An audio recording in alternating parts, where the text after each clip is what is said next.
Dieu vous bénisse. La plupart d'entre nous, nous avons des grands espoirs.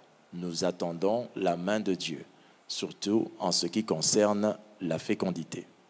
Plusieurs foyers prient jour après jour en attendant que Dieu puisse faire quelque chose. Aujourd'hui, dans cette émission, le grand plateau d'Allo Grossesse, nous allons partager la parole de Dieu. Nous avons coutume de recevoir beaucoup d'invités. Parmi les invités, nous avons de celles et de ceux qui ont appris des choses en cette période-là. C'est pourquoi, dans cette émission, je vais être accompagné de deux femmes. Ces deux servantes de Dieu sont non seulement servantes du Seigneur, mais témoins de la main de Dieu. Il s'agit de Mamie Lipembou, qui a déjà été dans notre émission et a raconté une véritable histoire, une histoire glorieuse. Bonjour, maman. Bonjour, pasteur. Je suis très heureux de vous recevoir. Merci beaucoup, pasteur. Je serai aussi accompagné de maman Arlette Manegabe Boma. Bonjour, maman. Bonjour, pasteur. Vous êtes aussi témoin de la main de Dieu dans le domaine de la fécondité. Amen.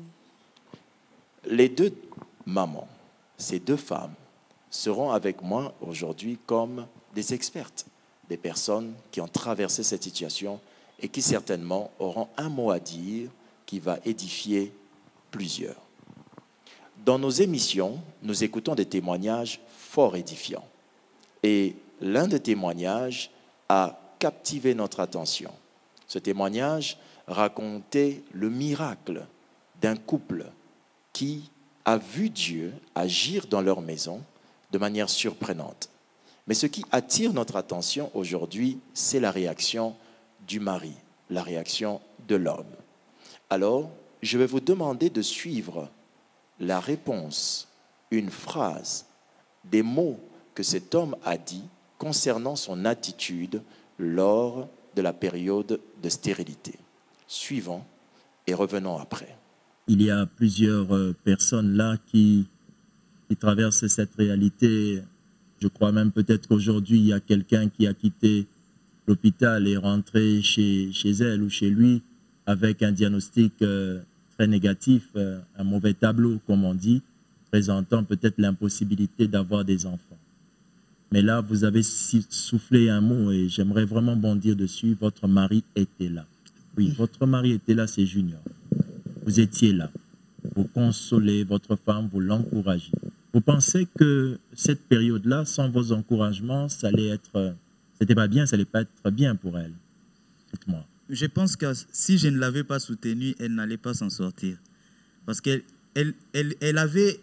s'était mis en tête que le problème, c'est elle.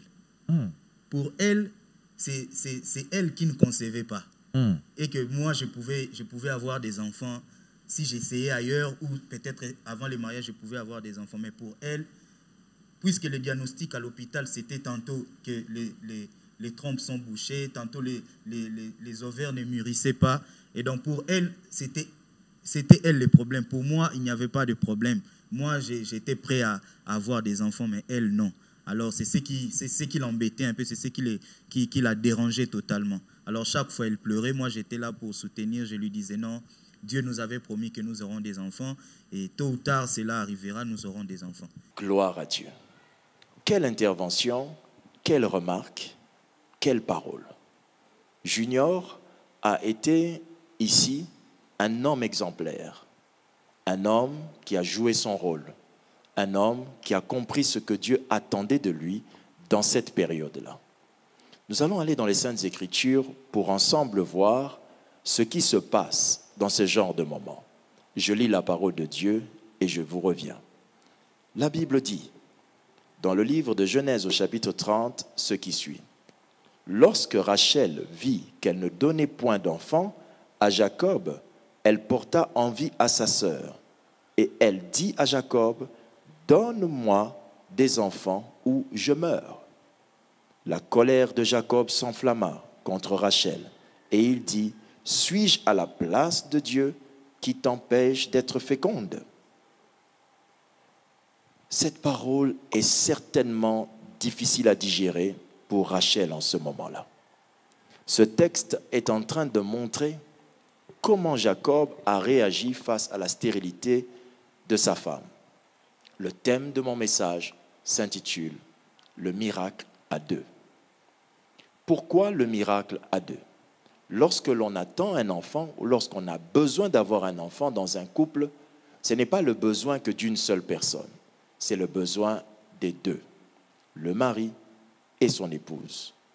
Il est souvent très déplorable de remarquer comment certains hommes stigmatisent leurs femmes, certains hommes rejettent leurs femmes, certains hommes condamnent leurs femmes. Aujourd'hui, dans ce texte, nous voyons que cette habitude n'est pas nouvelle.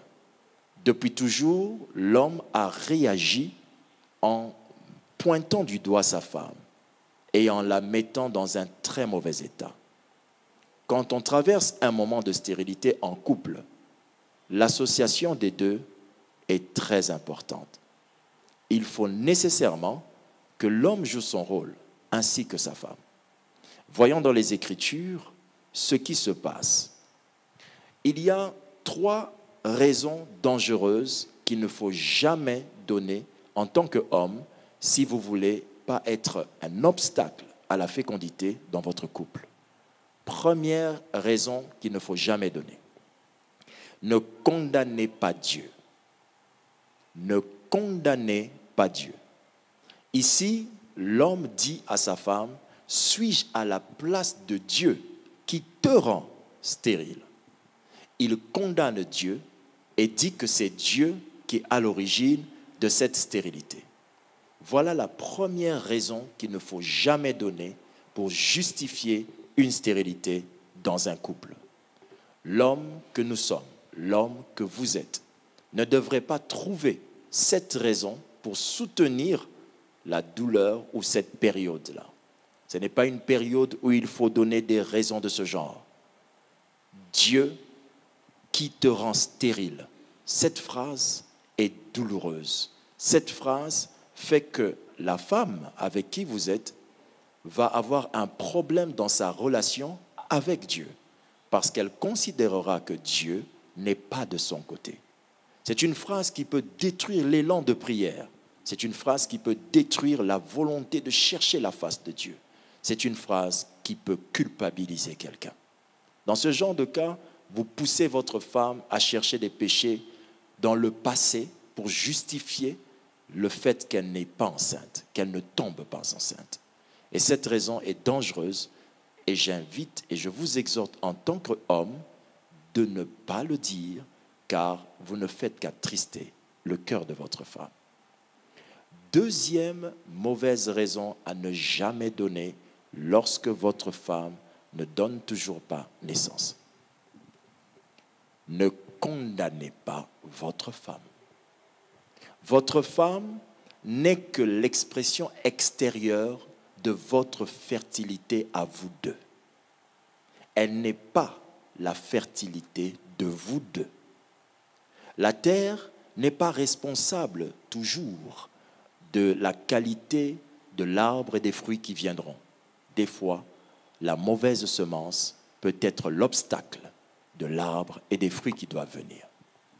Si vous avez un problème d'azospermie, par exemple, nous l'avons vu dans plusieurs de nos histoires, vous allez constater que l'homme peut être celui qui bloque tout, mais la terre, qui est la femme, peut être féconde, mais ne pas pouvoir avoir une bonne semence.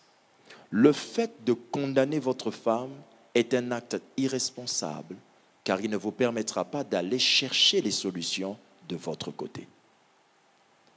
Certains hommes sages, dans ce genre de moment, n'envoient pas uniquement leur femme, mais vont aussi avec elle à l'hôpital pour connaître quel est son état, car l'enfant, c'est la combinaison de vous deux. D'où ne condamnez pas votre femme au risque de ne pas prendre des bonnes mesures qui vous permettront à vous de trouver la solution. Troisième mauvaise raison à ne pas donner dans une période où vous attendez un miracle de fécondité. Ne remplacez pas l'attente de votre femme. Ne remplacez pas l'attente de votre femme.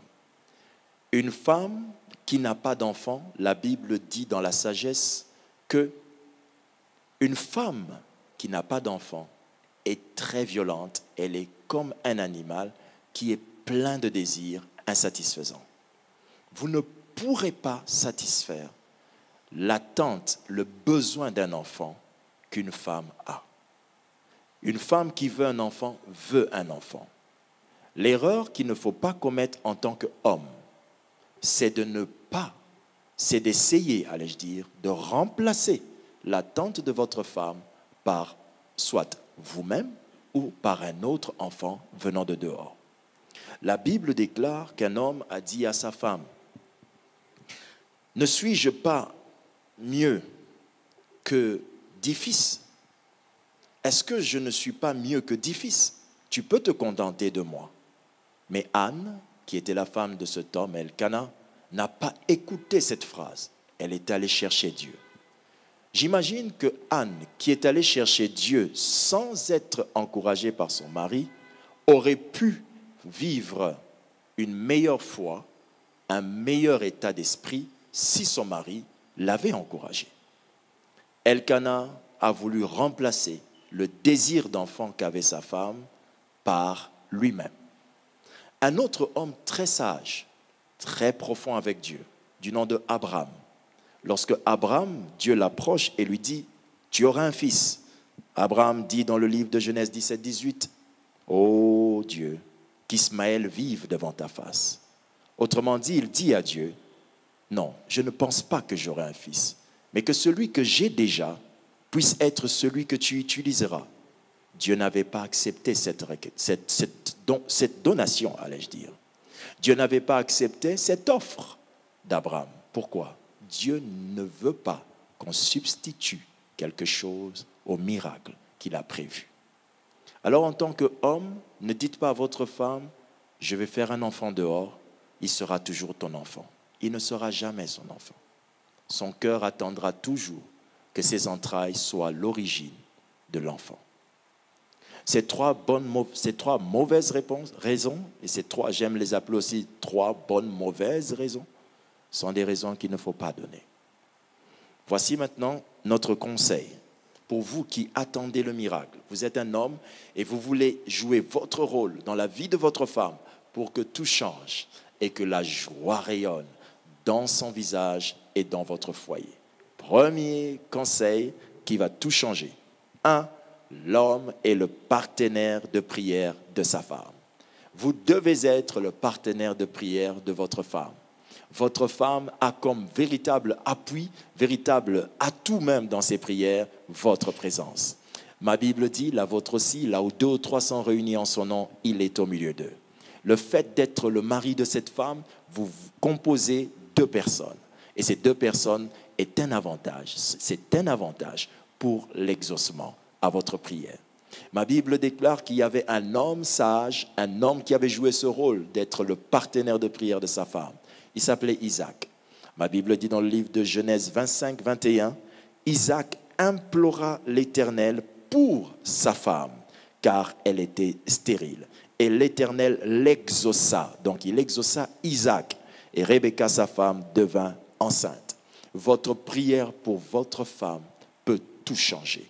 Votre prière en faveur de votre merveilleuse épouse peut être la clé de la solution qu'elle recherchait depuis 8 ans, depuis 10 ans, depuis je ne sais combien d'années. Vous devez jouer ce rôle. Monsieur, vous pouvez aller en retraite pour votre foyer. Vous pouvez dormir par terre et demander à Dieu de venir en aide à votre maison afin d'avoir des enfants. Monsieur, vous pouvez vous aussi ne pas manquer de culte et être chaque jour à l'église en implorant Dieu de venir en aide à votre foyer et de faire en sorte que votre femme soit l'heureuse mère qu'elle doit être. Deuxième merveilleux conseil que nous voulons vous donner et qui certainement changera toute chose. L'homme est le partenaire de foi de sa femme. Des fois, votre épouse peut perdre la foi, elle peut être découragée, mais votre phrase peut tout changer. Il n'y a pas meilleur conseiller que l'homme qui traverse la situation difficile avec sa femme. Votre parole peut remonter votre femme. Votre parole peut lui donner espoir. Votre parole peut lui faire comprendre que certainement, quelque chose de bon nous arrivera. La Bible déclare d'Abraham que Abraham crut à Dieu et que cela lui fut imputé à justice. Genèse 3, 6. Votre foi va toujours être récompensée par Dieu. Et si vous croyez que votre femme peut mettre au monde, comme l'a cru, nous l'avons entendu dans l'histoire de notre bien-aimé, il a dit à sa femme, il a dit, je devais la soutenir parce que si je n'étais pas avec elle, elle n'allait plus croire, elle ne pouvait plus croire. Vous êtes son partenaire de foi.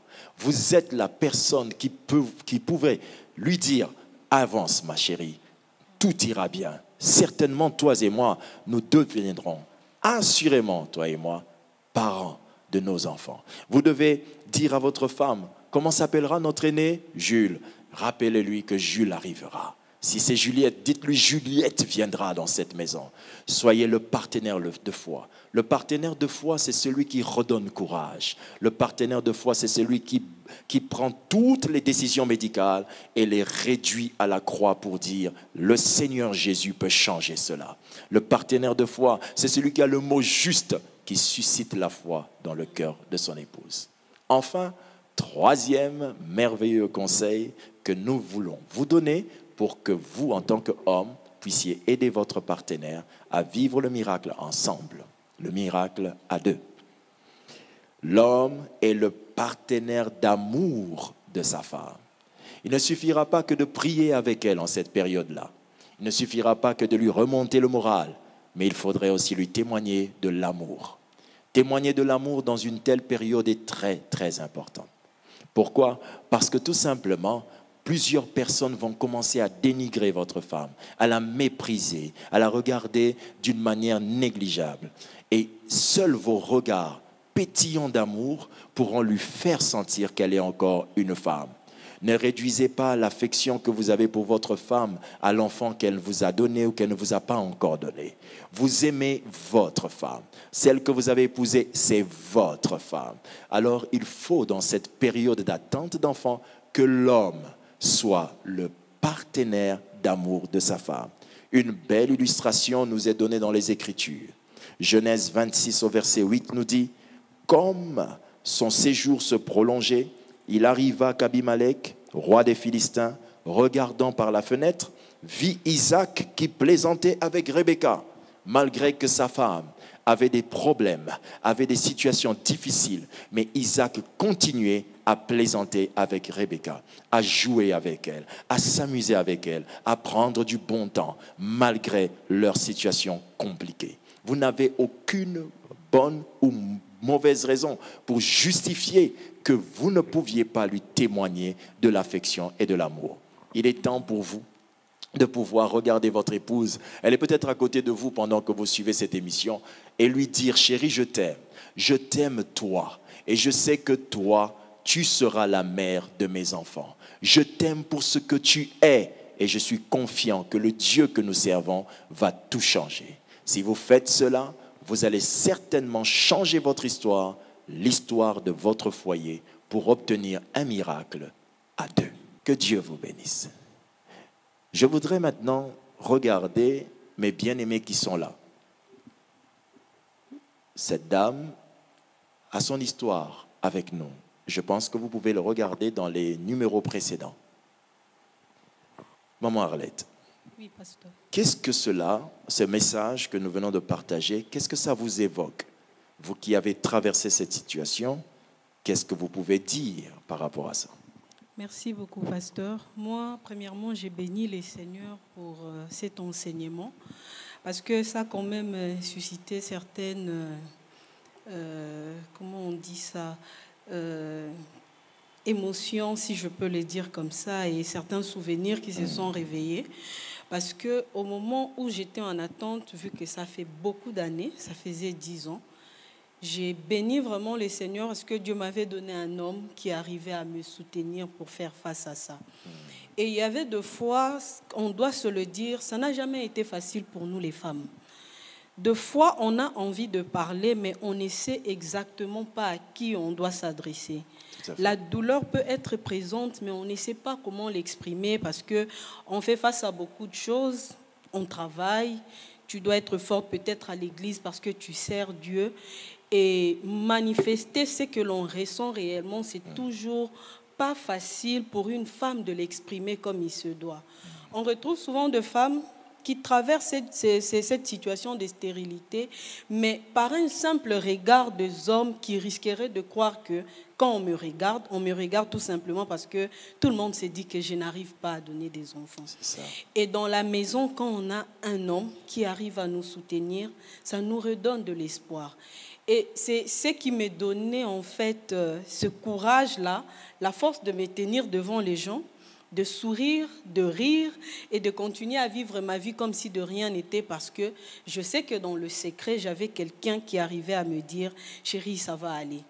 Et chez nous, par exemple, quand on avait déjà donné des noms à nos enfants, même s'ils n'existaient pas, donc à chaque fois qu'on parlait, c'était « Ah, tu vois, dans cette pièce, on mettra le lit de Zoé, on mettra le lit de Prunelle. Prunelle va courir par-ci, Zoé va courir par-là. » Et ça, c'est ce qui m'a redonné la force. Il y avait des moments aussi où, des fois, tu rentres à la maison, mais tu sens que même l'environnement de la maison ne te donne plus envie de continuer. Oui. Et je me rappelle que mon mari, des fois, me sortait carrément de la pièce de la maison.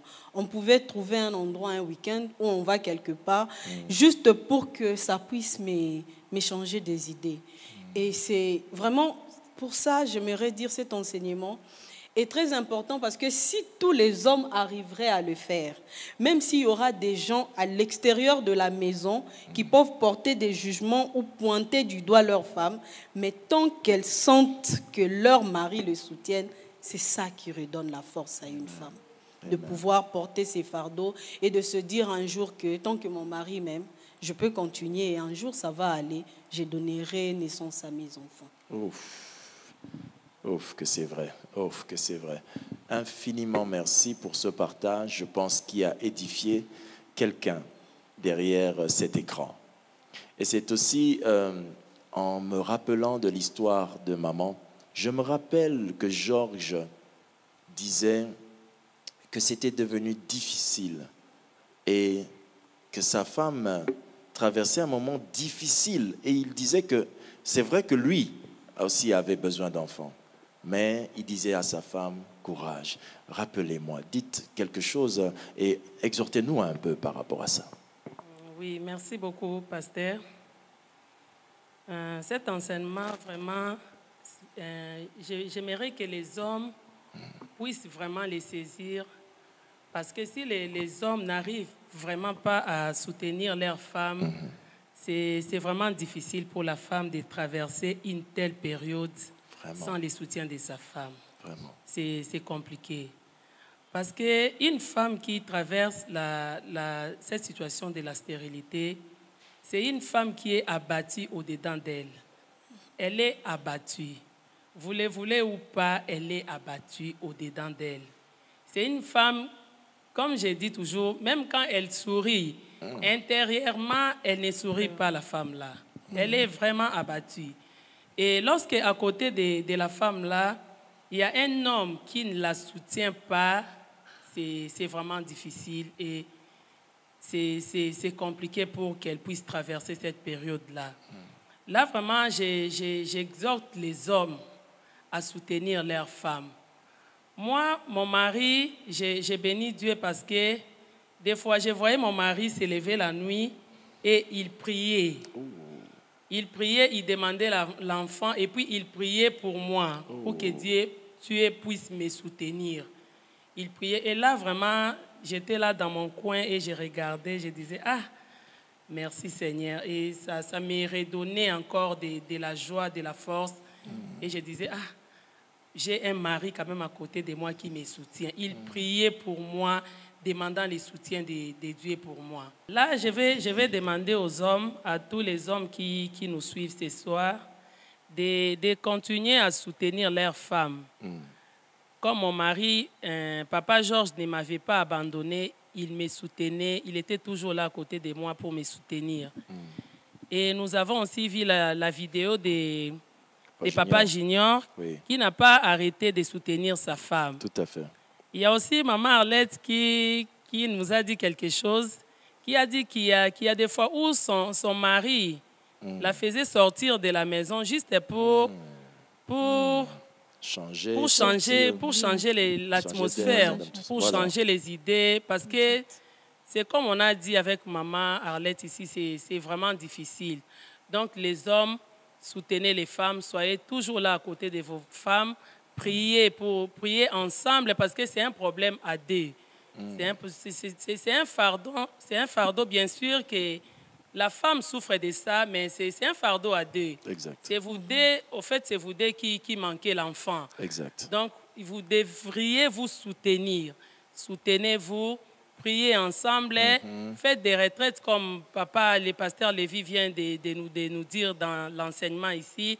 N'allez pas faire les enfants dehors. S'il vous plaît, les papas, n'allez pas faire des enfants dehors. Tout à fait. C'est comme si vous insultez vos femmes.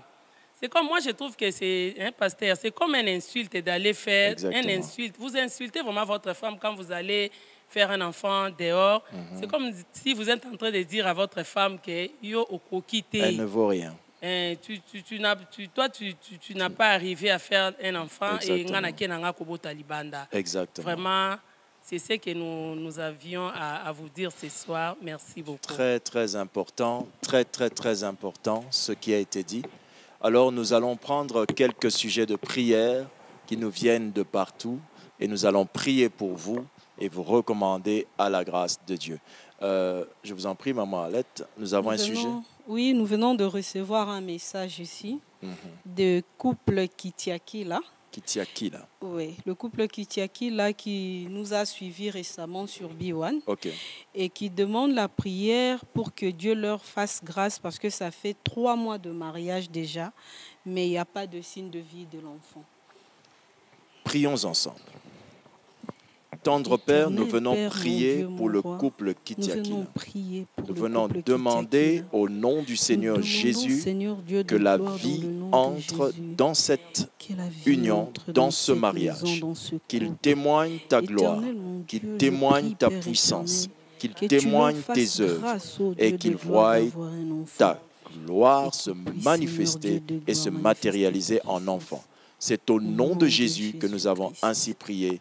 Amen. Amen. Oui, maman, nous avons une requête aussi là-bas. Oui, nous avons un frère qui nous a écrit depuis Bunia. Ok. Il a dit, gloire au Seigneur Jésus-Christ.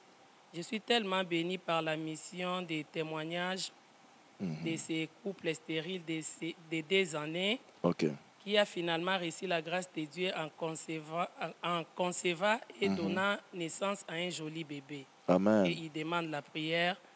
J'ai aussi la foi que Dieu le fera autant pour mon frère. Amen. Il prie donc, nous prions pour son frère qui traverse cette situation. Tendre Père, nous venons prier pour le frère de notre bien-aimé qui traverse cette situation de manque d'enfants. Nous croyons que par le miracle que tu as produit dans la vie des autres, tu le produiras dans la vie de son frère. Nous demandons ce miracle au nom de Jésus-Christ. Amen. Amen. Oui, je vous en prie, maman. Il y a un autre sujet qui dit « Bonjour, pasteur. Priez pour moi. Le diable m'a rendu stérile et mon mari n'arrive plus à me satisfaire. » Et la dame, elle a 41 ans. 41 ans n'est pas plus puissant que les 3 jours du Seigneur Jésus-Christ. Il est ressuscité après 3 jours pour réduire votre 41e année à néant et détruire tout ce que vous aviez comme doute. Prions. Nous prions dans le nom de Jésus que le corps de notre maman de 41 ans puisse témoigner la gloire de ton Saint-Nom. Nous demandons que le miracle s'opère et que la satisfaction et l'union de ce mariage donnent des enfants en bonne santé. Nous croyons que cela est fait au nom de Jésus-Christ. Amen. Enfin, dernier sujet, s'il vous plaît. Nous avons un frère qui nous a écrit aussi depuis Bumbu. Ok. Il a dit, c'est moi, les frères Gloire. Oui, veuillez rapprocher le micro. La commune de Bumbu. Oui. Priez pour mon couple. Nous venons de perdre 2 jumelles à une grossesse de 6 mois. Priez pour nous afin que cela ne se reproduise plus à mon couple au nom de Jésus-Christ de Nazareth. Je suis touché et je compatis. Vous ne perdrez plus jamais des enfants. Amen. Plus jamais. Au nom Cela de ne sera Jésus. plus jamais mentionné dans votre histoire. Au nom de Nous Jésus. proclamons dans le nom du Au Seigneur nom Jésus-Christ de Jésus-Christ. que ce qui est en vous ne se perd pas et que personne ne vole ce que Dieu vous a donné. Au nom de Jésus, cette fois-ci, vous mettez au monde des enfants en bonne santé. Que l'Éternel vous redonne ce qui a été dévoré et perdu. Au nom du Seigneur Jésus-Christ. Amen. Amen. Que Dieu vous bénisse. Maintenant, je vais prier pour tout autre cas. Vous êtes dans votre maison. Vous nous avez peut-être écrit, mais le temps ne nous a pas permis de lire votre message. Je vais prier pour vous. Tenez votre ventre, vous qui attendez des enfants. Monsieur, vous voulez que votre femme conçoive. Faites pareil et prions ensemble. Dans le nom du Seigneur Jésus-Christ de Nazareth, je prie conformément au mandat de la fécondité que ce couple qui attendait d'avoir des enfants vive le miracle de la fécondité au nom de Jésus-Christ. Au nom de Jésus. Je déclare, suivant le mandat, suivant la parole Amen. de Dieu qui déclare « Multipliez-vous et remplissez la terre », Amen. je déclare que vous vous multipliez et vous remplissez cette terre. Vous êtes parents. Au nom du Seigneur Jésus, maintenant c'est possible. Amen. Amen. Que Dieu vous bénisse abondamment. Nous vous remercions d'avoir suivi le grand plateau d'Allo Grossesse dans cette branche d'enseignement et de prière qui vous a soutenu et vous a aidé à voir quelque chose de très important qui peut être un blocage dans la fécondité du mariage. C'est donc pour vous aujourd'hui une grande bénédiction et nous espérons que dans si peu, vous allez témoigner la gloire de Dieu. Que Dieu vous bénisse abondamment. Souvenez-vous, la Bible dit « Multipliez-vous et remplissez la terre ». Dieu ne vous le propose pas, mais c'est un ordre. À cause de cela, nous pouvons proclamer « Enfantez au nom de Jésus-Christ ». Que Dieu vous bénisse. Bye bye, au prochain numéro.